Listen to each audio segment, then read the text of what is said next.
Public ಶಾಲೆಯಲ್ಲಿ 75ನೇ ಗಣರಾಜ್ಯೋತ್ಸವ ಅದ್ದೂರಿ ಆಚರಣೆ. ಕೋಲಾರ ತಾಲೂಕಿನ ನರಸಾಪುರ ಗ್ರಾಮದ ಕರ್ನಾಟಕ ಪಬ್ಲಿಕ್ ಶಾಲೆ ವಿಭಾಗದ ಹಿರಿಯ ಪ್ರಾಥಮಿಕ ಶಾಲೆಯಲ್ಲಿ 75ನೇ ಗಣರಾಜ್ಯೋತ್ಸವವನ್ನು ಅದ್ದೂರಿಯಾಗಿ ಆಚರಿಸಲಾಯಿತು.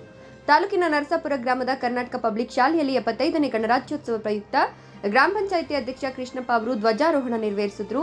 ಮಕ್ಕಳಿಂದ ಭರತನಾಟ್ಯ, ಭಾಷಣ, ವೇಷಭೂಷಣ ಮತ್ತು ಸಾಂಸ್ಕೃತಿಕ ಕಾರ್ಯಕ್ರಮ ಹಾಗೂ ಶಾಲೆಯಲ್ಲಿ ವಯೋನಿವೃತ್ತಿ ಹೊಂದಿದ ಸುಧೀಂದ್ರ ಮತ್ತು ನಾರಾಯಣಸ್ವಾಮಿ ಅವರಿಗೆ ಸನ್ಮಾನ ಸಮಾರಂಭ ಕಾರ್ಯಕ್ರಮವನ್ನು ಹಮ್ಮಿಕೊಳ್ಳಲಾಯಿತು. ಈ ಸಂದರ್ಭದಲ್ಲಿ ನಿವೃತ್ತ ಮುಖ್ಯ ಶಿಕ್ಷಕ ಸುಧೀಂದ್ರ ಮಾತನಾಡಿ, ಇಂದಿನ ಮಕ್ಕಳೇ ನಾಳಿನ ಪ್ರಜೆಗಳಾಗಿರೋದ್ರಿಂದ ಎಲ್ಲ ಮಕ್ಕಳಿಗೆ ಗುಣಾತ್ಮಕ ಶಿಕ್ಷಣ, ಐಕ್ಯತೆಯ ಶಿಕ್ಷಣ ಮತ್ತು ನೈತಿಕತೆಯ ಶಿಕ್ಷಣ ನೀಡುವ ಜವಾಬ್ದಾರಿ ಶಿಕ್ಷಕರ ಮೇಲೆ ಎಷ್ಟಿದೆಯೋ ಪಾಲಕರು ಸಹ ತಮ್ಮ ಮಕ್ಕಳ ಮುಂದಿನ ಭವಿಷ್ಯಕ್ಕಾಗಿ ಶಿಕ್ಷಣ ಕೊಡಿಸೋದು ಅಷ್ಟೇ ಮುಖ್ಯವಾಗಿದೆ.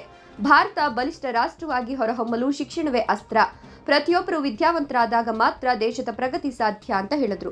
ಕಾರ್ಯಕ್ರಮದಲ್ಲಿ ಗ್ರಾಮ ಪಂಚಾಯಿತಿ ಅಧ್ಯಕ್ಷ ಕೃಷ್ಣಪ್ಪ ಮಾತನಾಡಿ, ಜನವರಿ 26ರಂದು ಸಂವಿಧಾನವನ್ನು ಅಂಗೀಕರಿಸುವ ಮೂಲಕ ಗಣರಾಜ್ಯ ಅಂತ ಘೋಷಿಸಲ್ಪಟ್ಟ ದಿನವಾಗಿದೆ ಅಂತ ತಿಳಿಸಿದ್ರು. ಗಣರಾಜ್ಯೋತ್ಸವವು ವಿವಿಧತೆಯಲ್ಲಿ ಏಕತೆಯನ್ನ ಸಂಕೇತಿಸುತ್ತದೆ. ನ್ಯಾಯ, ಸ್ವಾತಂತ್ರ್ಯ, ಸಮಾನತೆ ಮತ್ತು ಭಾತೃತ್ವದ ತತ್ವಗಳನ್ನು ಒತ್ತಿ ಹೇಳ್ತದೆ ಅಂತ ಹೇಳಿದ್ರು.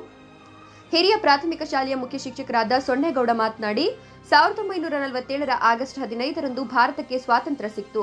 ಆನಂತರ 1950ರ ಜನವರಿ 26ರಂದು ಭಾರತ ಸಂವಿಧಾನವನ್ನು ಜಾರಿಗೆ ತರಲಾಯಿತು.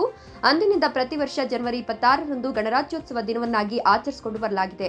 ಭಾರತದಲ್ಲಿ ಗಣರಾಜ್ಯೋತ್ಸವವು ಭಾರತವನ್ನು ಸಾರ್ವಭೌಮ ಗಣರಾಜ್ಯವಾಗಿ ಮತ್ತು ಬ್ರಿಟಿಷರ ಆಳ್ವಿಕೆಯಿಂದ ಪ್ರತ್ಯೇಕಿಸಿ ಭಾರತವನ್ನು ಸ್ಥಾಪಿಸುವ ಗಣರಾಜ್ಯದ ಸಂವಿಧಾನದ ಶಾಸನವನ್ನು ಸೂಚಿಸುತ್ತದೆ ಅಂತ ಹೇಳಿದರು. ಈ ಅದ್ದೂರಿ ಗಣರಾಜ್ಯೋತ್ಸವ ಕಾರ್ಯಕ್ರಮದಲ್ಲಿ ಗ್ರಾಮ ಪಂಚಾಯಿತಿ ಅಧ್ಯಕ್ಷ ಕೃಷ್ಣಪ್ಪ, ಶಾಲೆಯ ಮುಖ್ಯ ಶಿಕ್ಷಕ ಸೊನ್ನೇಗೌಡ, ನಿವೃತ್ತ ಶಿಕ್ಷಕರಾದ ಸುಧೀಂದ್ರ, ನಾರಾಯಣಸ್ವಾಮಿ, ಕರ್ನಾಟಕ ಪಬ್ಲಿಕ್ ಶಾಲೆಯ ಪ್ರಾಂಶುಪಾಲ ನಾರಾಯಣಸ್ವಾಮಿ, ಉಪ ಪ್ರಾಂಶುಪಾಲ ಗೋಪಿನಾಥ್, ಗ್ರಾಮ ಪಂಚಾಯಿತಿ ಸದಸ್ಯ ಕೆಇಬಿ ಚಂದ್ರು, ರಾಜೇಂದ್ರ, ಹಿರಿಯ ಪ್ರಾಥಮಿಕ ಶಾಲೆಯ ಶಿಕ್ಷಕ ವೆಂಕಟರಮಣಪ್ಪ ಹಾಗೂ ಕರ್ನಾಟಕ ಪಬ್ಲಿಕ್ ಶಾಲೆ ವಿಭಾಗದ ಹಿರಿಯ ಪ್ರಾಥಮಿಕ ಮತ್ತು ಪ್ರೌಢಶಾಲೆಯ ಶಿಕ್ಷಕರು, ಮಕ್ಕಳು, ಗ್ರಾಮ ಪಂಚಾಯಿತಿ ಸದಸ್ಯರು ಹಾಗೂ ಗ್ರಾಮಸ್ಥರು ಭಾಗವಹಿಸಿದ್ರು.